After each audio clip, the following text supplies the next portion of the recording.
Good morning, Waypoint. I wanted to talk about the fifth statement of Jesus, and I'm on the road today. I did not plan on being on the road, but have been on the road since 5 a.m. And, I stopped to get a bottle of water. I'm following my son somewhere, and I stopped to get a bottle of water at the gas station. And I thought, man, this used to be so simple. And now I have to think about how I'm grabbing the door handle, the bottle of water I'm getting, is it clean? So many things to consider, and what's something that used to be so simple. And so this morning, the fifth statement of Jesus is probably the most simple of all of the statements.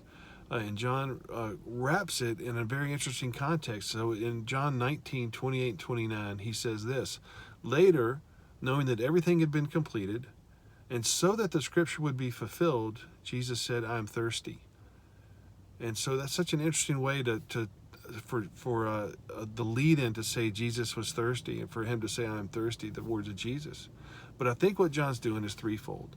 So number one, what he is saying is Jesus on the cross was in the midst, in his last moments here, of completing all the work the Father had given him to do.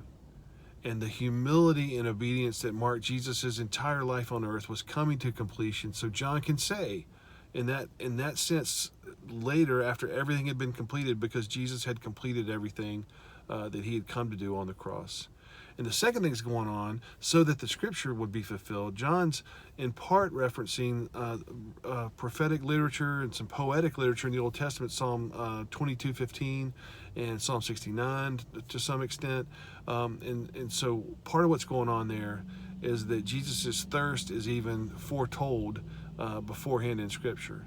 And I think the third thing that's going on is something really interesting. The next verse, verse 29, says that they gave a jar of wine vinegar to him. And by the way, the wine vinegar was kind of this poor people's thirst-quenching drink. It wasn't really he refused the wine with myrrh when he was carrying the cross, because he knew that was going to deaden the pain of the crucifixion, and he didn't want to. He wanted to be in his right mind. But in this case, the wine vinegar was really just a thirst-quenching drink that they had, that the soldier probably gave him, and it very well may have been the same soldier that said, "Truly, this was the Son of God," when he watched him die.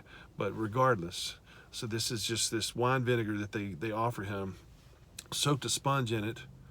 Put it, had it on the sponge, and they put it on a hyssop plant. And what's so interesting about the hyssop plant is that's the very same plant in Exodus 12:12 that God commands Moses to use and the Israelites to use for the Passover.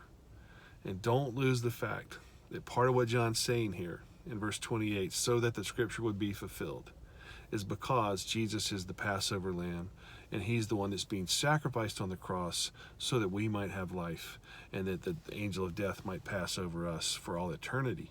And so part of what John's saying there in this simple statement of Jesus is saying, I am thirsty, is John is saying that is the lead in, even with the hyssop, the hyssop branch being used in this case.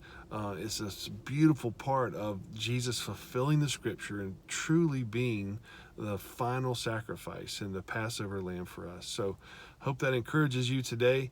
And we'll talk about the sixth statement of Jesus, which is honestly my favorite one, tomorrow on Friday. I hope you have a great day, and I will see you later.